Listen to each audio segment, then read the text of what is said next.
Okay, so page 5 in your packet, we're going to talk about inequalities today. Inequalities are these symbols. Do you know these symbols? Maybe, kind of. Okay. Less than. You probably know that one, less than. This one is greater than over here. This one here is greater than or equal to and less than or equal to. Maybe you haven't seen those a lot, but we're going to talk about that. Okay. So we're going to start with the statement. Consider the statement. The temperature is at most 2 degrees. Can the temperature be exactly 2 degrees? If I say the temperature is at most 2 degrees outside, can it be exactly 2 degrees? What do you think? Or if I change it to say I have at most $2, can I have exactly $2? Yeah, so it can be. So if I want to circle the numbers that make the statement true, we already know that it can be 2 degrees. What other numbers make the statement true? Me too. What other numbers can it be? Is it? Like anything less than that, like 1 or 0. Okay, would you guys agree with that? So I would say it can be all of these. At most 2 means it could be 0 degrees outside. It could be negative 5 degrees outside. It could be negative 50. Okay? But can it be above 2? No. Okay. So 4 other numbers that make the statement true. Give me another number that would make that statement true. That's not already listed up there. Negative 6, Brooklyn said. I agree. Give me another number. Savannah. Negative 10. You think of another one. Ridley. Negative 8. Negative 8. Give me one more. Izzy. Negative 80. Negative 80. Okay, all numbers that make it true, right? They're not going over 2, okay, because it's at most 2. Could it be 2.1? No, because that's over 2, right? All right, so let's look at letter B. Consider this statement. You need at least 4 pieces of paper for your math homework. 4 pieces of paper tonight for your math homework, okay? At least. Oh, that got your attention real fast. Just kidding. It's on Canvas. Okay. But if I said you need at least 4 pieces of paper, might you need exactly 4 pieces of paper? No. Yes. Okay. You could have exactly 4 pieces of paper. So which numbers would make this statement true?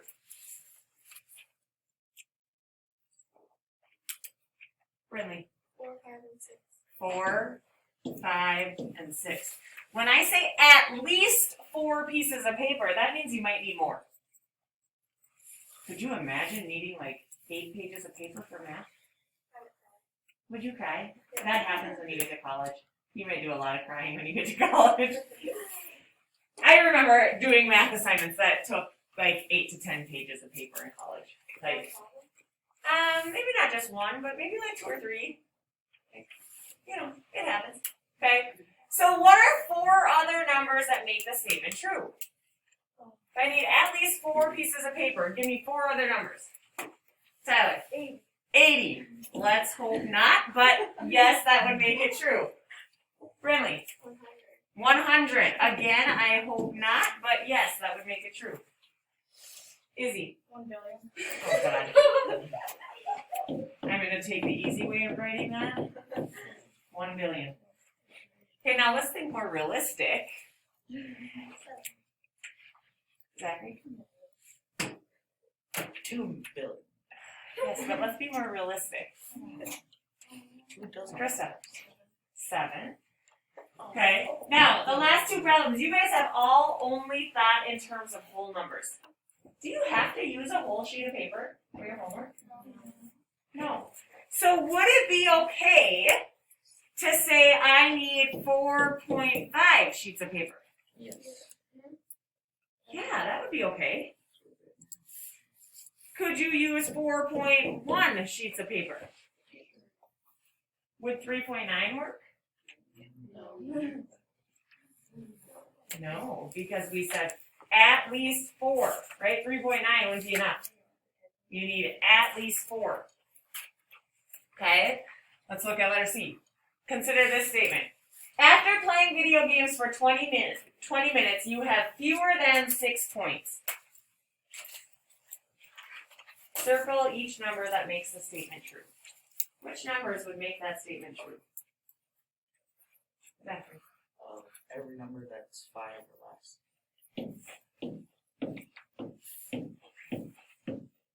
So it can't be 6. Is that what you guys are telling me? It cannot be 6? Yes. Right? Because it says fewer than 6. So give me another number that might make the statement true. Izzy. -80. -80. Who likes the number 80? No, you gave me 1 billion before. We like big numbers apparently. -10. -10. Savannah. -3.7. Absolutely. Okay. Yeah. -80.1. -80.1. Okay, so let me ask you guys this then. Could I put 5.9 on this list? Yes. Yeah. Yeah.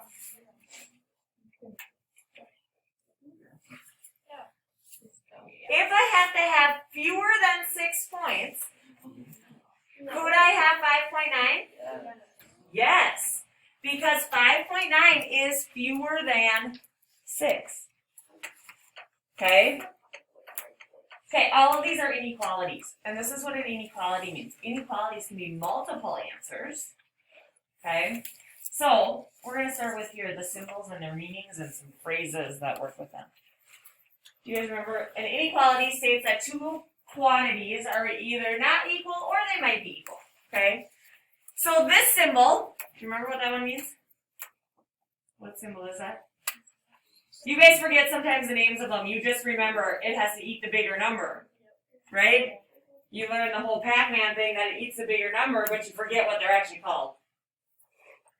So what is this symbol? Tyler. It's actually less than. Here's how I remember it. If it points to the left, it's less than. They both start with L. If that helps you at all. What does this symbol mean? The next one now. Caleb? Greater than. Greater than.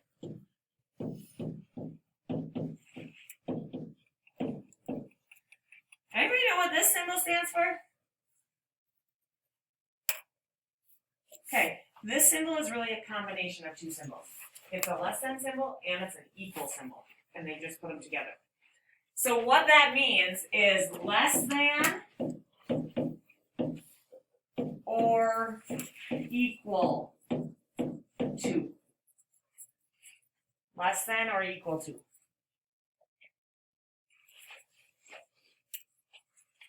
And so if this one means less than or equal to, what do you think the last one means?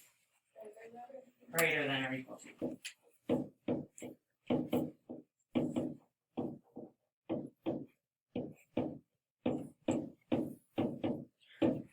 Okay? Now there's other phrases we can use. We don't always say less than or greater than or less than or equal to or greater than or equal to. There's other phrases here. So, less than, we could also say fewer than. Or below. So write those down. Fewer than or below.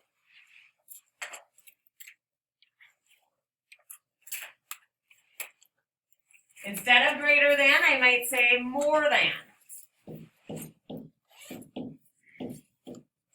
Or above.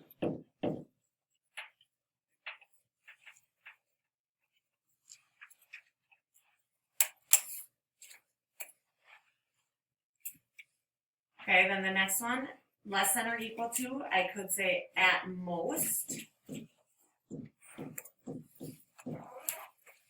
Or I could say no more than. I have no more than $5. Well, I could have $5, but I might have less than that.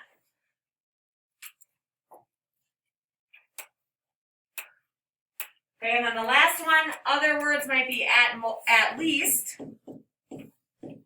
You need at least 4 pages of paper. Okay, 4 or more. And no less than.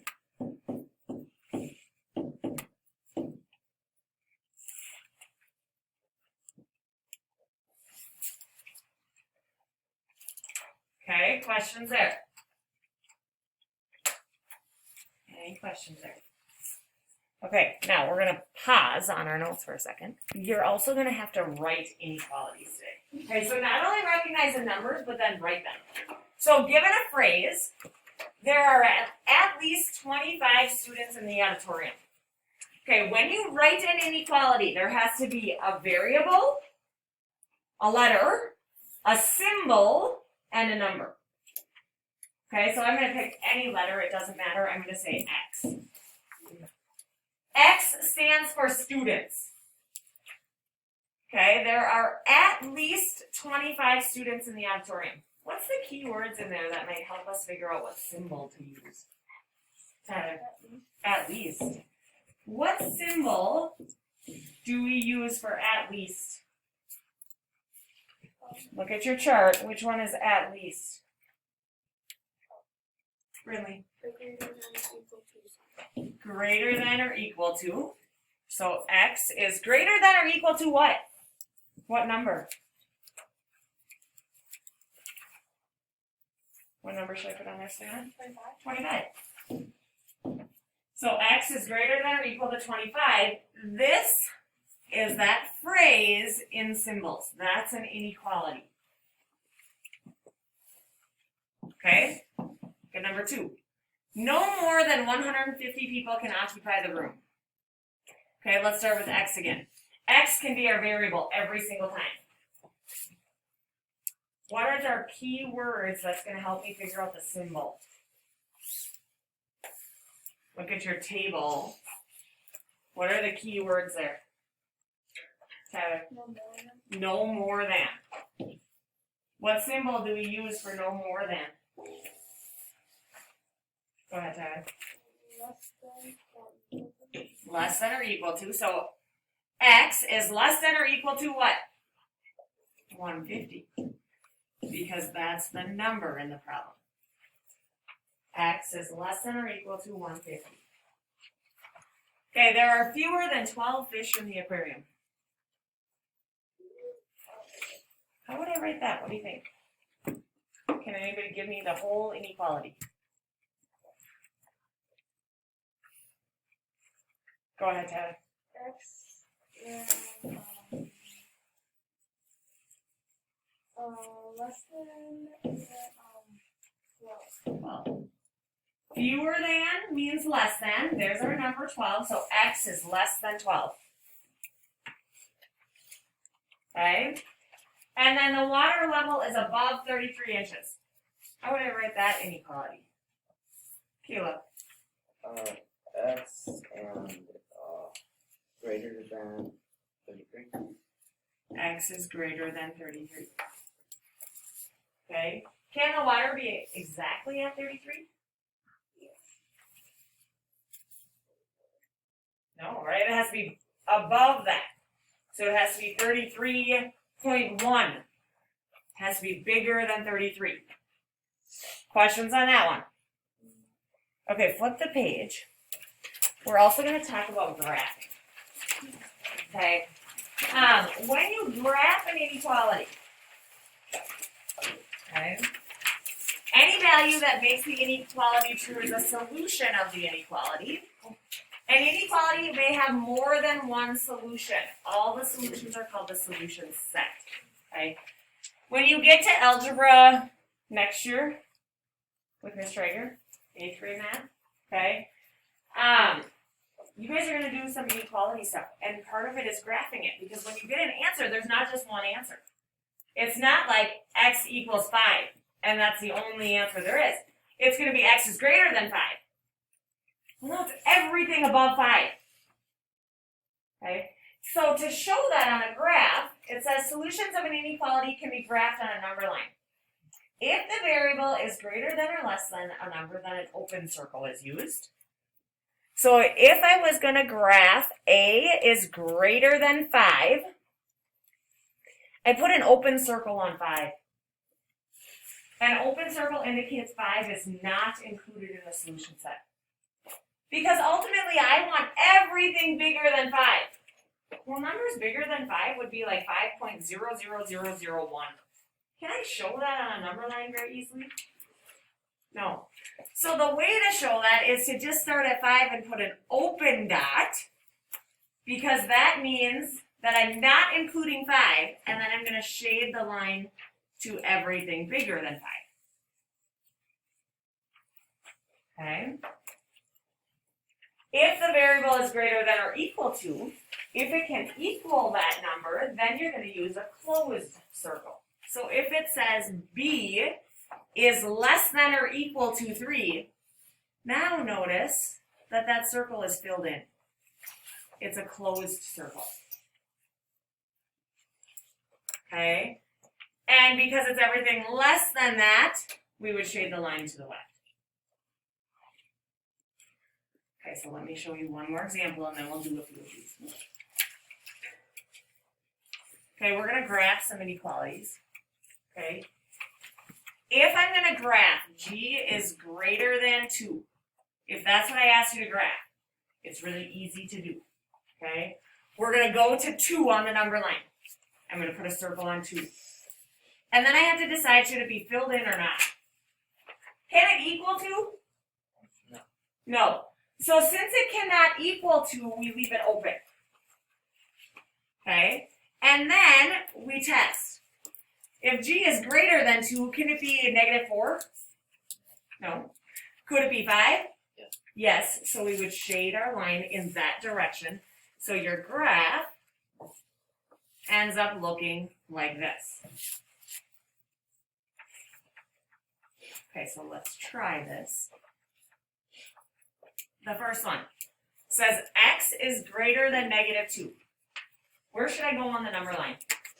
Which number should I start at? Tyler. Negative 2. I'm going to put a circle on negative 2. Okay, so everybody put a circle on negative 2. Should I fill in that circle or should I leave it open? Brinley. Keep it open because it cannot equal negative 2. Okay, now we got to figure out what numbers are bigger than negative 2. Is negative 7 greater than negative 2? Yes. Negative 7 is bigger than negative 2? No, it's more negative, right? So that's actually smaller. Is 4 bigger than negative 2? Yeah. So I want my arrow to go in that direction. That's how I would graph it. So I have an open dot on negative 2, and then I'm shading the line to the right. Okay, look at number 2. Y is less than or equal to negative 1. Where should I go on the number line? Where am I going to start? Should I start, Savannah? Negative 1, so put a circle there. Should I fill in the circle? Yeah. Yes, because it's less than or equal to. So I'm going to fill it in. Okay, which way should I go? To the right or to the left? Brooklyn. To the left, right? Negative 6 is less than negative 1. So that would be a true statement. We'd want to go that way. I couldn't pick 4. 4 is not less than negative 1. So I can't go that way. Okay, everybody look at number 3. Number 3 looks different. What's different about number 3? Brooklyn? It's a decimal. What else is different about number 3? Maya? It's switched around. Yeah, it's switched around. I don't like problems to be in this order. I like the variable to come first. So I'm going to rewrite it. But when you rewrite it, you need to flip everything, including the symbol. Okay? So if I say negative 7 or 7.5 is greater than x, that's the same as x is less than 7.5. It is much, much easier to have the variable listed first. Okay, so if you see it written backwards, we're going to flip the whole thing around. So we're going to graph this. They mean the same thing. 7.5 being bigger than x is the same as x being less than 7.5. Where should I start on the number line? Go ahead, Caleb. Say that again. That's 7. Not at 7. What number is given in the problem? 7.5. 7.5. So where is that on the number line? Go ahead. Between 7 and 8. Between 7 and 8. So I'm going to draw my own line in here, and I'm going to label it 7.5, and I'm going to put a circle there. Do I want to fill that circle in? No, because it can't equal that. Now I want everything less than 7.5. Which direction should I go? To the left or to the right? I'm seeing you as pointing to the left. There's my graph. Okay, those are all numbers less than 7.5. Okay, last one. R is greater than or equal to 1/2. It's in the right order. The variables first. What number should I start at on the number line? 1/2, right? So 1/2 is right here. I need to label that myself. I'm going to put a circle there. Should I color in the circle or leave it open? Caleb. Color it in because it says greater than or equal to. So I'm going to color in that circle. And then should I go to the right or to the left? Which direction is he? To the right. 2 is bigger than 1/2. 5 is bigger than 1/2. So I want to go that direction. Okay? Questions there? All right. I'm going to have everybody go to